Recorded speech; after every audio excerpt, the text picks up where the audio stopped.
Welcome to Chronicles of Old Singapore. This is Dr. Loh KS, and I speak to people on their memories of Singapore before it became a global city. Do like the video and subscribe for future episodes. This will help the channel a lot.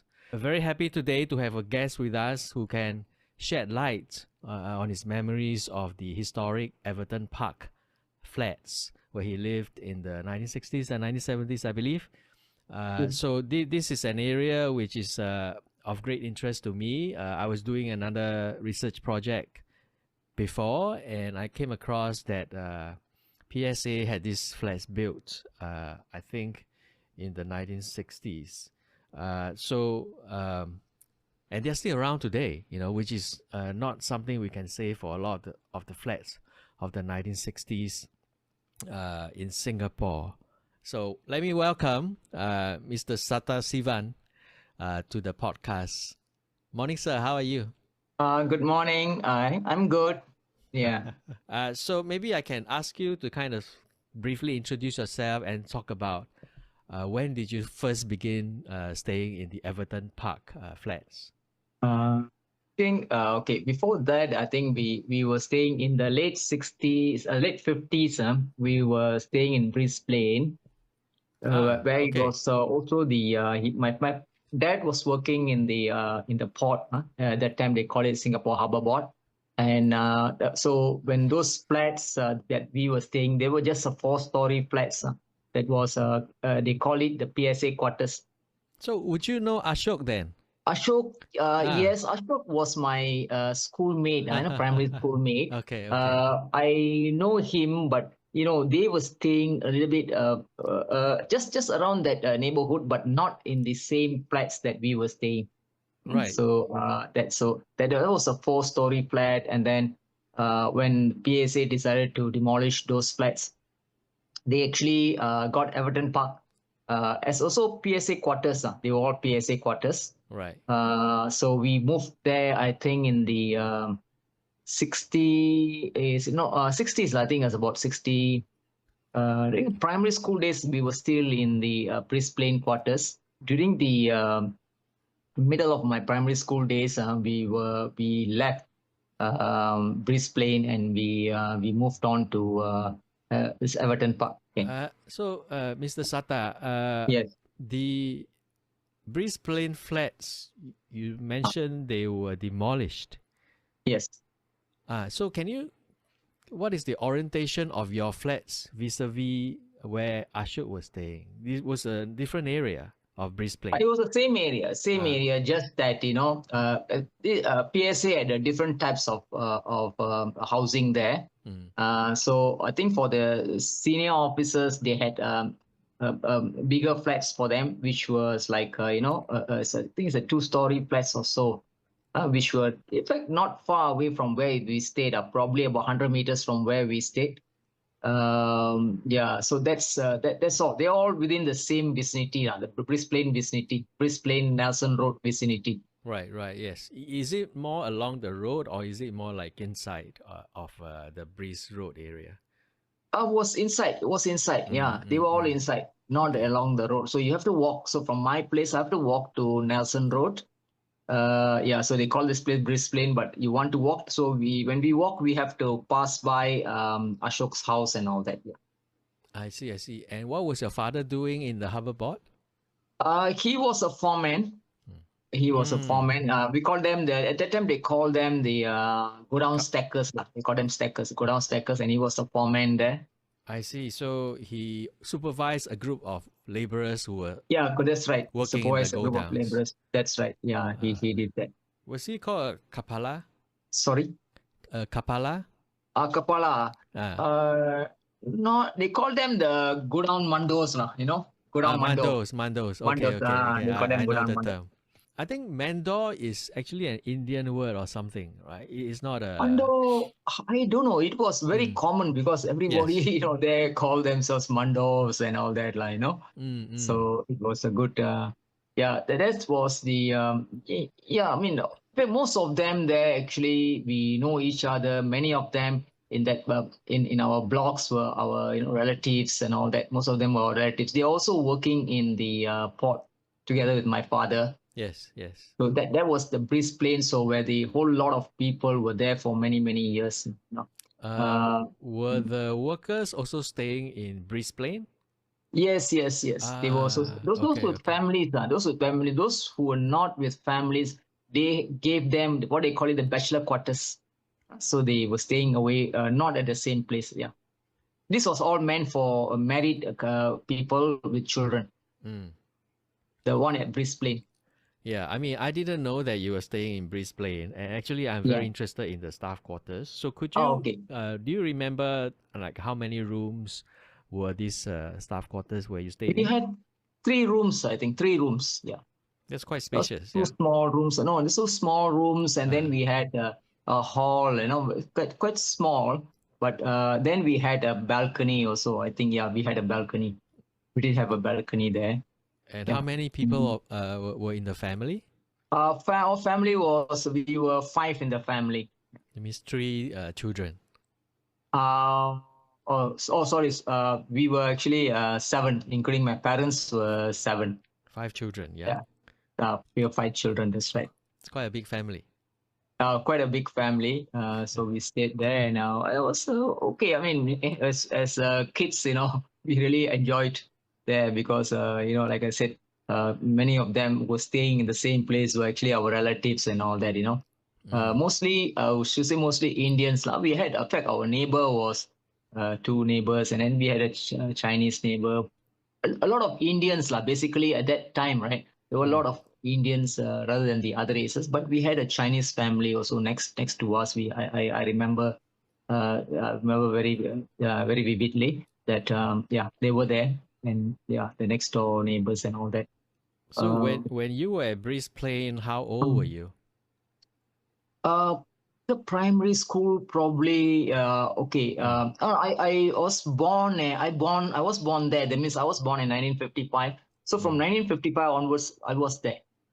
Yeah, I was living there until I think 1960, 4 maybe 1964, 1965. I think probably until 1965. Yeah, but until 1965, then moved on to Everton Park. Right. So you maybe were about primary 3 or primary 4 when you left, yeah? I think it's about there. I can't remember exactly that year, but that should be the time now, around that time that we left. Right.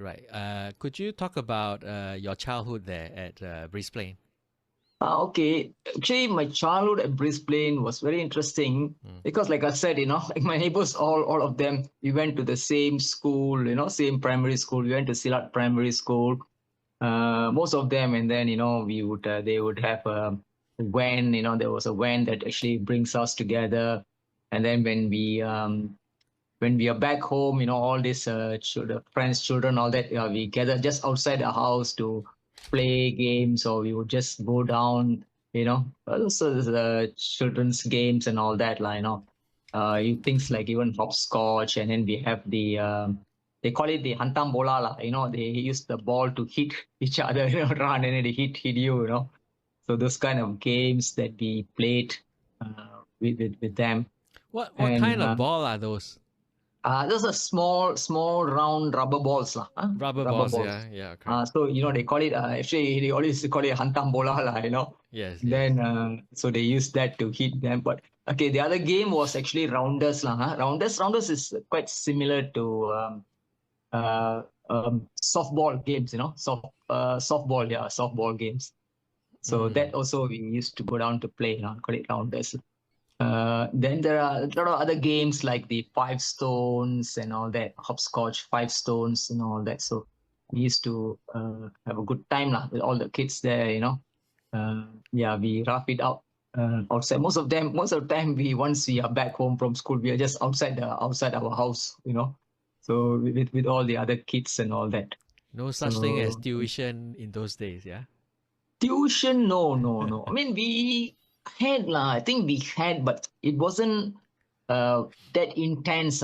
It wasn't very intense. So just go for tuition. You go there, you have all the other kids also attending the tuition. So we all had fun there, and yeah, yeah. Having said that, I can remember a lot of interaction with the children, even our parents and all that.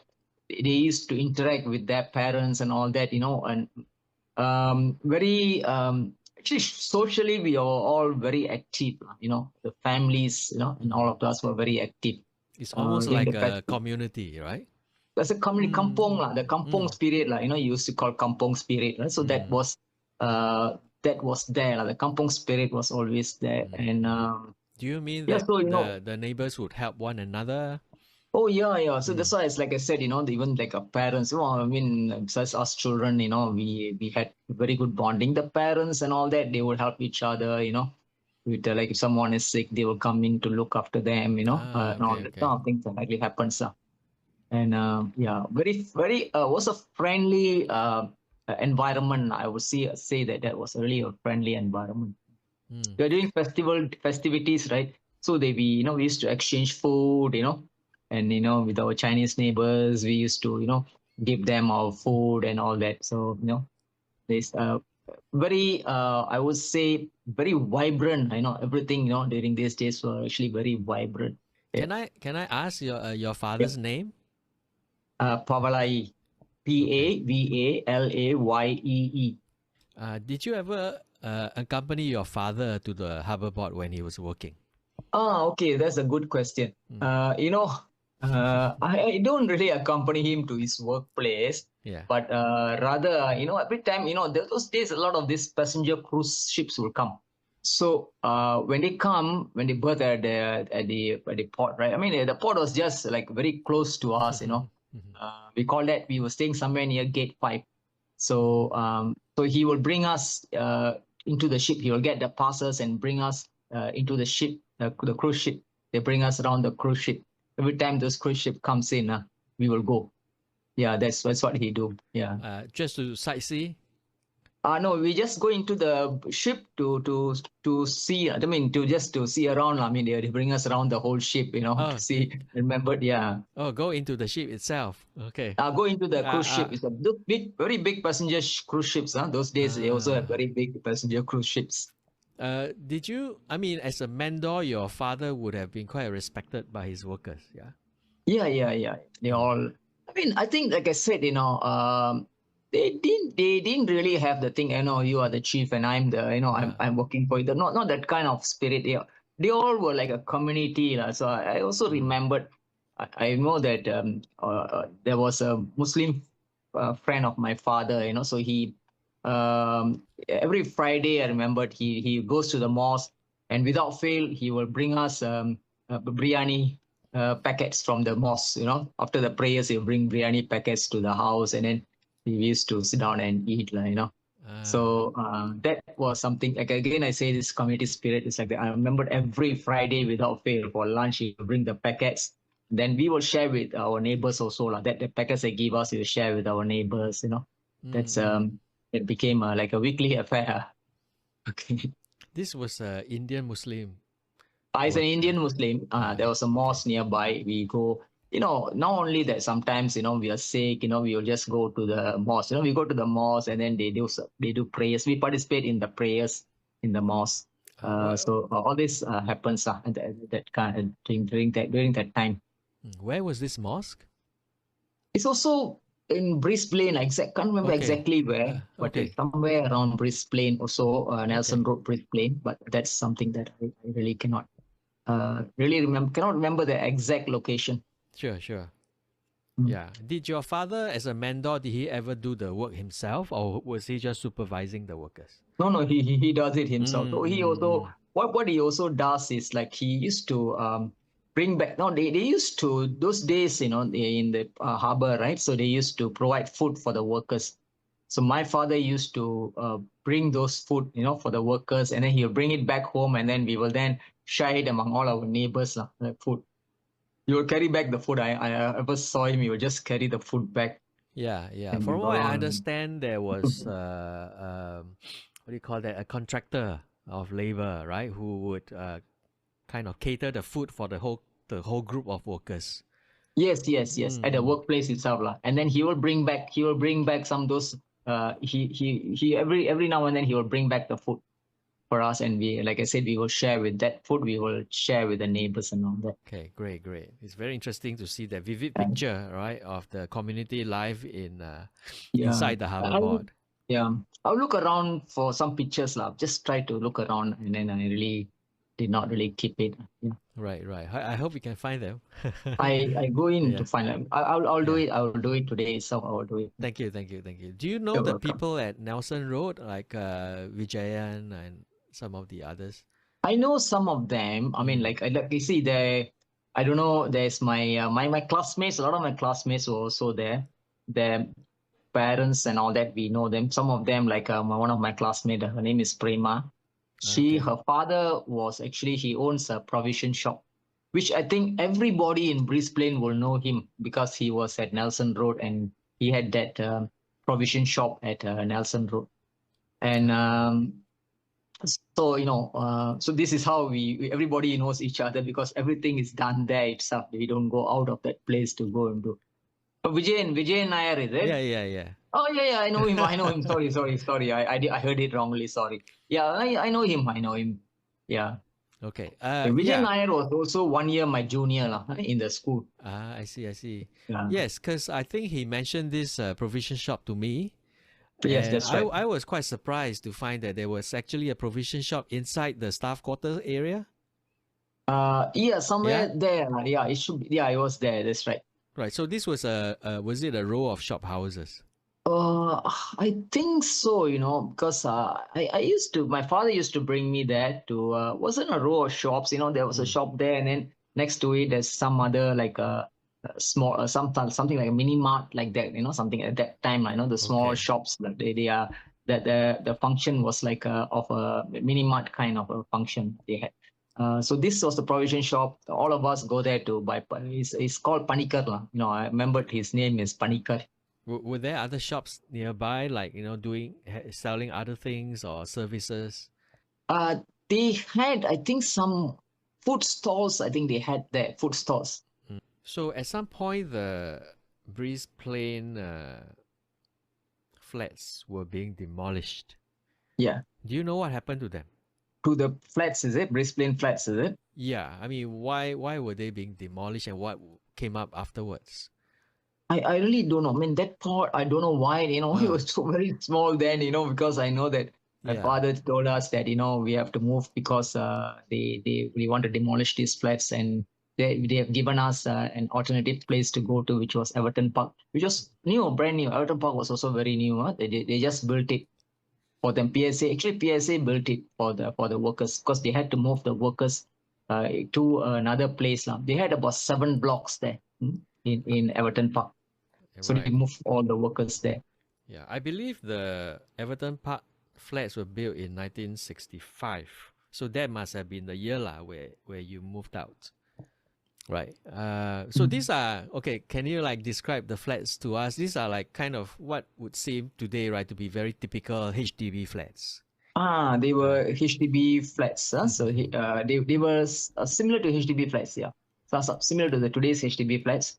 So they had 3 blocks on one side facing the we call it Nail Road today, Nail Road, facing Nail Road, and the other one was actually the other 3 blocks were actually facing oil installations. Basically, these were actually oil that PSA used. It's a storage now, oil storage. We have a few tanks right in front of the house. Wow, and really? those are all linked to the port itself. Okay. So yeah, that's the thing. What was your block number? My block was block D. Okay. Sorry, block D, block E. I think mine was block E. Okay. The middle block D, E, F. When we have A, B, C. We have D, E, F. Mine was E. So mine was actually facing the block G, which Venu was staying. How many stories were they? I think they were 8 stories. Maybe they were 8 stories. 8 stories are the 8 or 10. 8 stories, I think so. I think it's 8 stories. What level were you on? We were on the 5th level. 5th level. Okay. So not quite low level in a sense. Yeah, quite low level. That's right. Because in those days, people were still quite wary of staying too high, right? Yeah. And how many room was this? Also 3 rooms. I mean, 2 rooms and 1 hall. Yeah. But they were bigger. They were bigger flats. What was your first response or impression when you saw the flats? We actually, when these flats that were there, because we found that, I mean, I really found that it was like very vibrant in the sense the you look at the surroundings and all that, because, during that time, just opposite this Everton Park, they had the first public housing flat at SIT, the SIT flats, they call it. Yeah. SIT. That was the first one along Cantonment Road. Cantonment Road, okay. Yeah. Everton Park, one of the boundary was actually Cantonment Road. And in Cantonment Road, they built the first SIT flats, which is today they call it HDB. So they were, a lot of our friends, relatives were actually staying there for rental. It was rental, everything was for rental that time. Just to cut in here, right? So when you moved into Everton Park, it was rental also, or was it free? No, I think we had to pay a very token sum, it wasn't like token sum, very small amount, very small amount they charged. I think Brisbane we were not paying anything. Yeah, we were not paying anything for Brisbane, but here we were paying a token sum, very small sum. I remember that. So please go on. You were saying it was very vibrant. There were SIT flats in Cantonment Road. Yeah, so you could see the roads just beside you, and then because there were actually seven blocks, right? So 7 blocks. So the number of people also have increased. So and then the space outside. So and then see from Brisbane when we sort of like migrated here. Because the environment suddenly changed for us, we don't have the same neighbors, we have new neighbors, and then and we were all growing up, so it wasn't like the 4-story flats where we could actually run down and play, or anytime we can go down and all that. So the parents were also very careful because these were all quite high, the flats were high and all that, So we don't really go down, but we still go downstairs because our friends, we make new friends and all that. Because many of them, most of them from Brisbane came here. Yes. Came to Everton Park. So that's where they actually rehoused them. PSA rehoused all of them. So they came here, and then once they came here, we were like not very close, but we were in different blocks, So we had to really organize something, come down, and then we go out to play and all that. So we still continued with that, but with a little bit of issues and all that, It wasn't the same as being staying in the kind of 4-story flats and all that. So life changed a little bit for us, but we also saw new things coming up there, every weekend, I think we have this, what they call it, pasar malam, just below the SIT flats, which is just opposite, just have to cross the road. And then you have this, we all look forward to the pasar malams there. Every Saturday, I think, we had that one. So, this was at night? This was in the night, on the pasar malam. I think those days, the pasar malams were very, very popular. So what were the things that they were selling in the pasar malam? Almost everything, even food items, even your chickens, chickens, eggs, and all this kind of food items, your vegetables, and then plus all the other essential items that you use at your home. So that these are some things the usual things. Would you say this pasar malam is like the size of the today's kind of pasar malam, or different in some way? Oh no, it's the whole stretch. You see, if you look at the SIT flats, right? Then you from the I can say it's the length of the SIT flat. That was quite a long SIT flat. I mean, it's one block only, but they just put it. It was quite a long one. I mean, it was not like the today's ones, It doesn't. It's not like today's ones. So and then it's quite cramped, so people walk in and all that. We're all very excited to walk into that, crowd and all that, a lot of noise and all this kind of things. So. Yeah, the So that atmosphere is completely different today, right? I mean, with the exactly. pasar malam today is Yeah, so today's one, I mean, you compare that, is there's nothing that the atmosphere, people, we don't even go, today. So yes. it's so modernized. And then, Mm, so that's one of the things that we enjoyed there. Lah. yeah. There were a lot of other things, like, if you want me to talk about in Everton Park itself, Go ahead. was, Yeah. we had this, the Chinese wayangs. Mm. The Chinese wayangs were also a big hit for us. All of us will just go down, the kids will just go down to watch, So you see people, it's a kind of environment was like, it was just open, and then you just can just go down and see people putting up their makeup, and then finally you watch them perform and all that, So we really sit down there to watch the performance. And yeah, so then we also have other festivals, like, for the Indian festivals, we have a chariot coming to our place from the nearby temples, A two chariot. or What three is times a a year. chariot? Chariot is, have you seen the Hindu? They put the Hindu deities on certain days, festival days. They put a Hindu deities on this chariot, and with all the lightings and all that, and they will come, and they will come to our place. So we offer prayers at our place. We can offer the prayers at our place. So we all will go down. All the families will be there. All the families, they all will go down, and then do the prayers and all that. But Ah. when we were in Brisbane, was a bit different. These chariots are pulled by bulls. They bring bulls along with them. Bulls to Oh. pull the. Those days, the police allowed all this to happen. So bulls will pull this. I'm talking about the live bulls. They pull these chariots. But I think when we came to Everton Park, I don't know whether the bulls were used, but I think they probably used the towing vehicles to tow them. I think so when Everton Park. But in Brisbane was different. The same chariots were pulled by bulls. They bring about 4 bulls with them. Yeah, they will pull the bulls along. Yeah. So after that, so Interesting. now they still have it. I mean, today they still have it. They come to the housing estates and all that.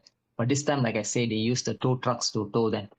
We have it, even in Bishan, we have it once a year. If you go to Serangoon Road, they go to some of the housing estates, Yeah. and you can. So this is something that has been continuing all this while. What are the occasions when you have these chariots? Was it a particular? There are few occasions, like, they have the Hindu calendar will start, like, they have the calendar, like, I think it's April. April is the Hindu New Year. It starts from there, and then if it's that month, there will be one festival. They will come, and then throughout the year they have one or two. So you can see the chariots coming to your place at least 2 or 3 times a year. They can come from different temples, and Right. so there's but 2 or 3 times a year you will see them coming. Is it like the chariots coming means that the gods are bringing some protection or some fortune to the area? No, it's this has been a tradition in India. In India, chariots are pulled by people. So that is a big thing in India. Yeah, I mean, the like what you said, like the gods. I mean, the belief is that God brings you all the, like, health and wealth and all that. Yeah, so they come in here. The God is coming to your house to provide all this. Wishes and all that. So yeah, so that's something that is there, lah. So all the time it was there. Is that being done? Interesting. It's part of the Hindu culture, lah. Part of the Okay. Hindu culture. Which temple was this where the chariots are coming from? Okay, the chariots at that time comes from the South Bridge Road to Everton Park would be South Bridge Road Mariamman Temple. Wow. Okay. Yeah. So it's quite a distance, yeah. Yeah. They come down all the way from the Southbridge Road, right? Yeah. Yes. So they will do rounds, like, they come to Everton Park, then they will go to the SIT flats, and so this is what they will do. I understand there's also at least one, right, Hindu temple along the Silat Road or Kampong Baru area. Is that right? Okay. Silat Road, you are saying there's a Sikh one. There's a Sikh there's temple. a Sikh temple there. Yeah. Okay. Further down the road, as Kampong Baru Road, the junction, they had a temple. But today it's not there anymore. They have removed the temple. Okay, it's been relocated, I guess. Been relocated. Yeah, we should say it's been relocated. Yeah. Mm-mm. In those days, in the 60s and 70s, did your Yes. family, go to that temple, that Hindu temple? We have been to the temples. We have been to the temple. It was a small temple. We have been to the temple. People in in the Everton Park, that area, many of them used to go to the Sri Mariamman Temple, because Sri Mariamman Temple is it's a very old temple, and a lot of, like, for instance, the fire walking ceremony is conducted in that temple. We noticed that if a fire walking ceremony is conducted in one temple, it's always conducted in that temple. So that is one of the things that they do. There are a few other festivities they do there. A lot of prayers are conducted there. So I would easily say that many of the Indians from the Everton Park area, they go to the Sri Mariamman Temple that time. There was another temple also in Keong Saik Road. That's the Vinayagar Temple. That is also a very popular temple. Yeah, still So hit people there also go. today, isn't it? They are still there. Both the temples are still there. Yeah, so that's something that we do. Yeah, I mean, it's interesting, right, to see this connection with Chinatown, right? I mean, you would see that as Chinatown, but actually the Indian population isn't that far away, right? It's not exactly in the Kreta Ayah area, but just below, across the road, near road area, you have the Indian population, not far away. Like I said, that time actually, the Indian population was really very big. People were working, and if you say you have spoken to Ashok and even Benu, so a lot of these Indians, they were going back to India for good. They brought their children back and all that. Most of them. So most of them, many of my schoolmates, classmates, they are in India now because the parents decided to go back, and they said, okay, so they bring everybody back. So you can see that there's a significant reduction of the Indian population in Singapore. Was there ever your father's consideration? It was his consideration. And then if I remember very clearly, it's my mother when she found that we were going to school in Singapore, and then she was finding that it was very easy for us to get a place in the school to go and then study. So when they saw that the children were really enjoying themselves and they were they enjoyed what they were doing, So my mom decided that she said we are not going back to India. We will stay here and we educate the children here. So my father, after a while, he said, yeah, let us stay here. So yeah, so those days, this people, all of them will go to India, they buy land. My father also did that, hoping that he will go back, So this was generally the consensus of most of the people, that they will buy land in India and then they will go back, do some investment there and all that. Yeah. Unfortunately, not always successful, not everybody. Right? Sorry? Not always successful, right? The investment in agriculture. It's I mean, it's the problem. I mean, I tell you what is the problem. The problem is because you buy land. Those days people buy land. They buy about 40, 50 acres kind of thing. Use big ones, and then there's nobody to look after. They give it to what they do. They have this power of attorney. They give it to somebody. It's gone. Most of the time they are cheated, I will tell you, most of the time they are cheated.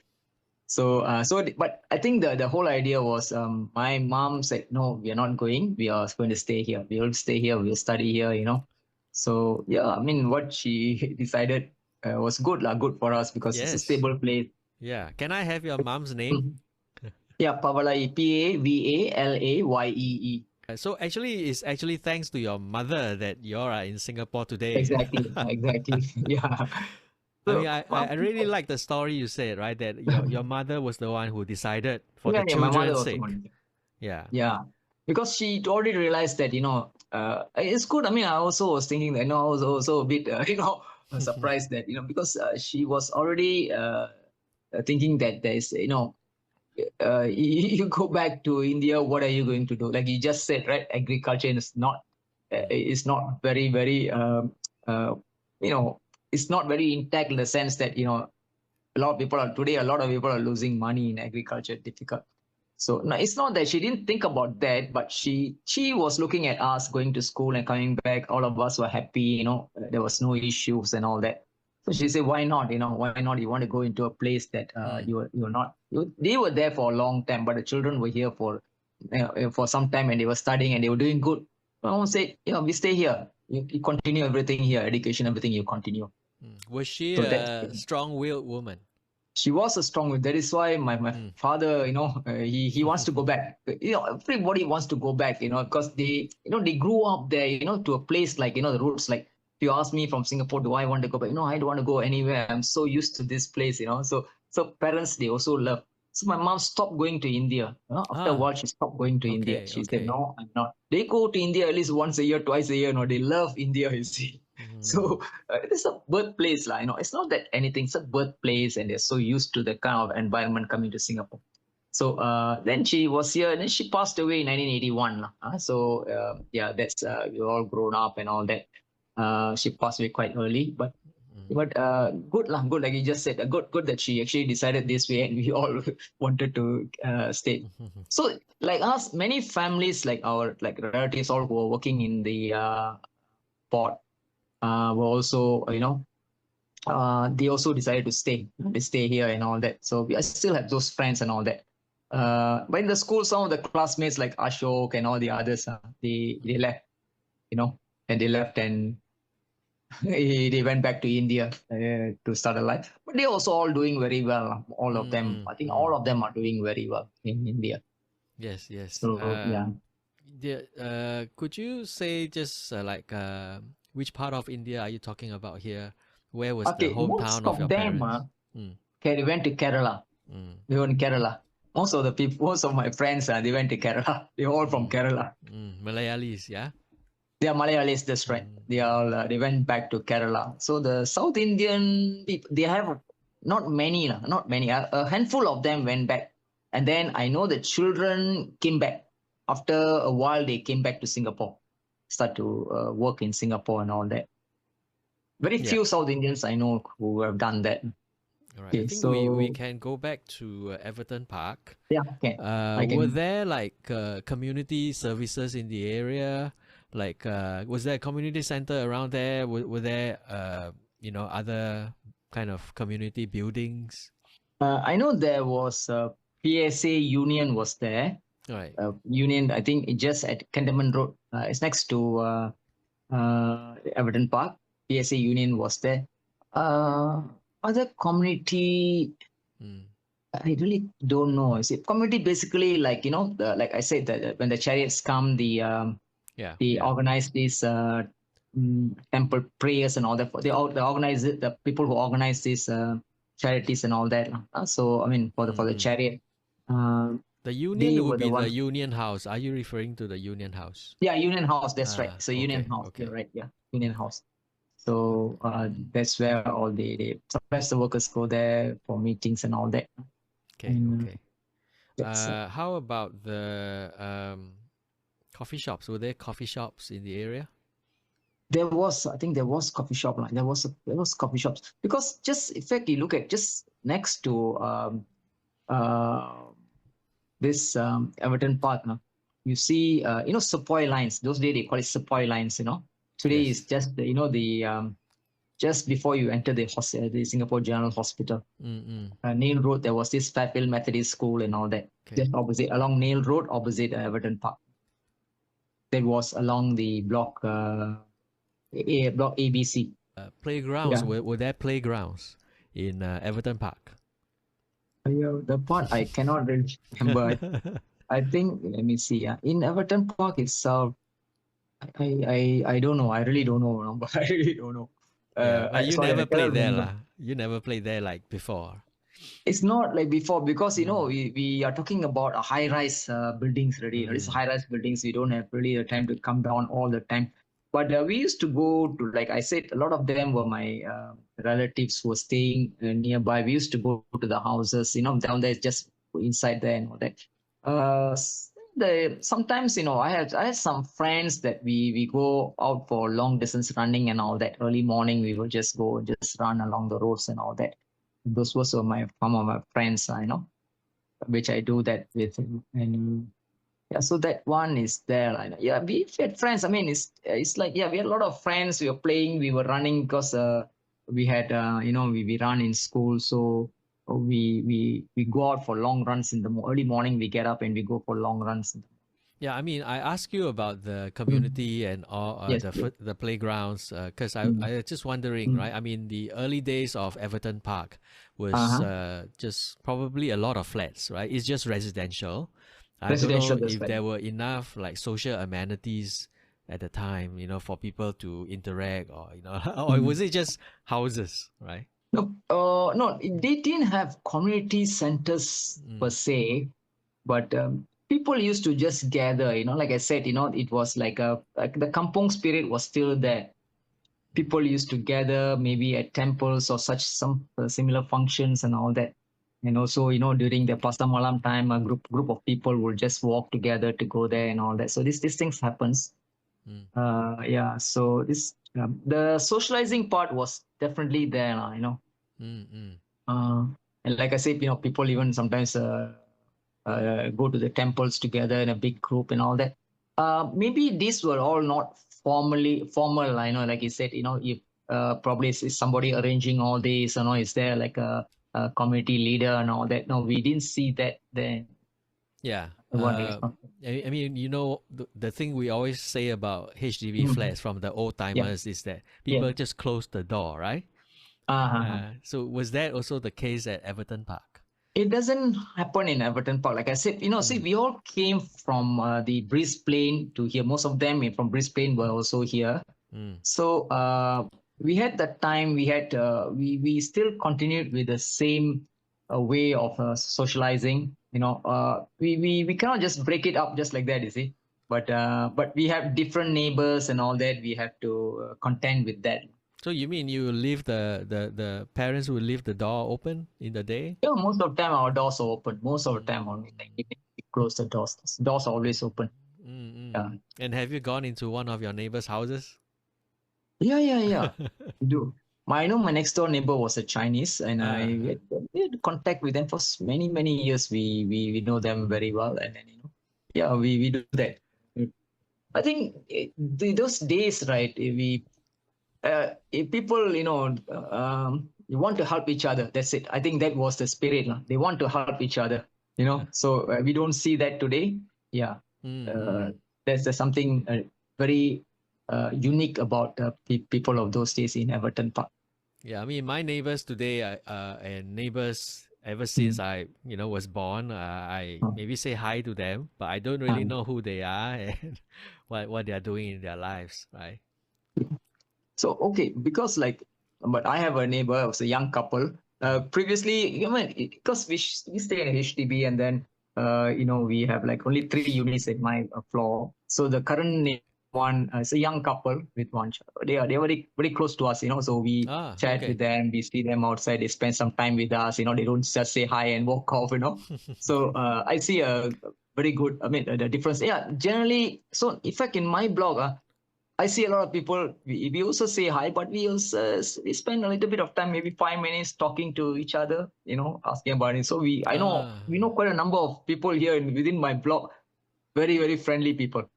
you mean currently where you are staying? But currently, where I'm staying, Oh, so okay, some okay. neighbors are not like that. Some neighbors they say hi and then they close the door. You see.